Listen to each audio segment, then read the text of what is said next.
삼성과 한화의 빅딜, 제안부터 계약까지 석 달밖에 걸리지 않았습니다.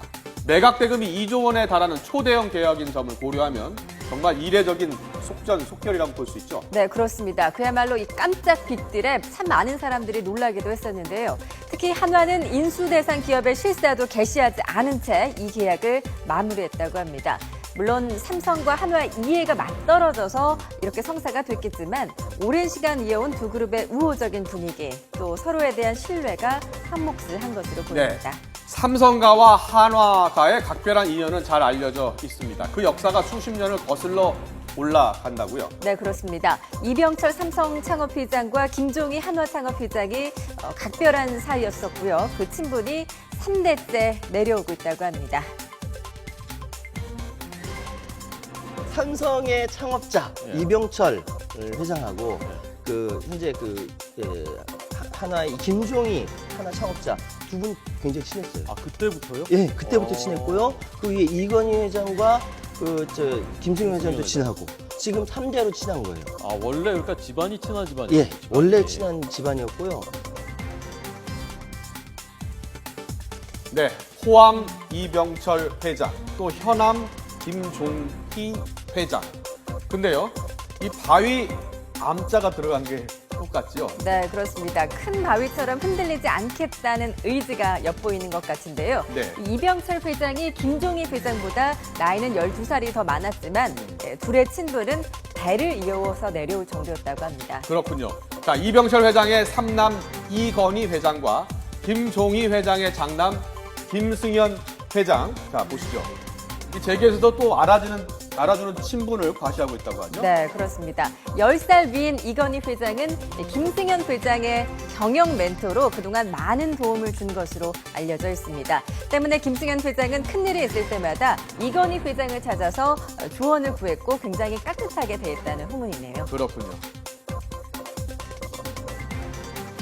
10살 차이, 그러니까 선대 아버지들 친했고 그 이후에 정경련에서 굉장히 친했는데 유독 정경련 회장님들끼리 친하지 않습니까? 근데 유독 두 분은 또 친했다라는 이야기가 있고요. 그래도 자식들은 또 하버드대 동문이고 뭐 이래서 보니까 친했습니다. 네, 또 그런가 하면 이건희 회장의 아들이죠. 이재용 부회장도 경영 수업을 위해서 김승현 회장을 자주 만났다고 합니다. 그렇군요. 김승현 회장이 젊었을 때부터 회장직을 맡았기 때문에 이 배울 점이 많다 이렇게 본 것이죠. 네, 그렇습니다. 또 최근에는 김승현 회장의 장남이죠. 김동관 한화 솔라원 영업실장이 이재용 부회장에게 경영 조언을 자주 구하는 것으로도 알려져 있습니다. 그렇습니다. 15살 차이인데요. 이 두 사람의 나이가 15살 차이인데 같은 하버드대 출신이고 재벌 3세라는 공통점이 있습니다. 이런 끈끈한 관계 덕분에 삼성과 한화 지금까지 동종 분야의 경쟁을 자제하면서 큰 갈등 없이 잘 지내왔다고 합니다. 네, 그런데 이재용 부회장이 신뢰와 우정만으로 이런 큰 결정을 내린 게 아니라는 이야기도 있다면서요. 그렇습니다. 이 다양한 분석이 지금 나오고 있는데요. 갑자기 석 달 만에 정해진 게 아니라 그보다 오래전부터 이건희 회장의 의지가 있었다는 얘기도 들리고 있습니다. 다른 얘기도 있어요. 하나 측이 지난 4월에 삼성테크윈 인수를 타진한 후 6개월간의 협상을 통해서 된 거다라는 이야기도 있어요. 근데 이건 방위산업 그렇죠. 방산업체죠. 근데 요 얘기는 잘 생각해 보시면요. 그때 4월이면은 이건희 회장이 아직 건재했을 때거든요. 예. 근데 공교롭게도 이건희 회장이 작년 말에 어떤 이야기를 했냐면은 마하 경영이라는 걸 이야기했어요. 마하 경영이 뭐? 비행기가 음속을 돌파하려면요. 네. 비행기 모든 걸 다 바꿔야 된답니다. 그것처럼 삼성의 위기다. 바꿔야 된다라고 강조하고 있었던 때였거든요. 그렇기 때문에 삼성도 바꿔야 된다. 그리고 하나도 뭔가 변화가 필요하다. 이런 생각을 하고 있다가 자손들이, 그러니까 후계자 되는 사람들이 이야기에 성사됐다. 극적인 성사다라고 얘기하거든요. 그러니까 그 큰 판단은 이미 이건희 회장 때 한 것 같다라는 예, 그렇습니다. 얘기죠. 예, 그걸 이제 그렇습니다. 추진은 이제 지금 그 이후에 했지만. 이재용 부회장이 한 예, 거고요. 네, 뭐 이건희 회장 때 판단을 했다 하더라도 일단 추진은 이재용 부회장이 했기 때문에 그 책임과 해결해야 할 과제 이재용 부회장의 몫이 될 겁니다. 네, 그렇습니다. 사진 하나 보겠습니다. 인터넷 중고 사이트에 올라온 사진인데요. 삼성 배지네요. 네, 그렇습니다. 입사 때 받은 삼성 배지 판매합니다. 라고 적혀 있죠. 네. 이번 빅딜로 이 삼성에서 한화로 넘어가는 직원은 7,500명에 달하는데요. 네. 하루아침에 한화로 옮기게 된 삼성 직원이 올린 글이라고 합니다. 네, 오늘 아침에 출근해 보니 이제는 또 한화의 가족이 된다기에 처분하려고 합니다. 또 하나의 가족이 된다길래 삼성 배지를 처분하려 한다. 자, 삼성의 대표 광고 문구인 또 하나의 가족을 패러디했다라고 볼 수 있을 것 같습니다. 네, 참 씁쓸한 심경이 고스란히 드러나는데요. 퇴근할 때는 삼성맨이었어요. 출근할 때는. 아침에 출근할 때 하나맨이 됐어요. 네. 이게 뭡니까? 삼성은 그야말로 세계 1위였고 네. 하나는 10위였거든요. 이제 바뀌었죠. 이제 바뀌는 거죠. 9위로 뛰어 오르는 거죠. 그렇다 하더라도 충격과 멘붕이지 않겠습니까?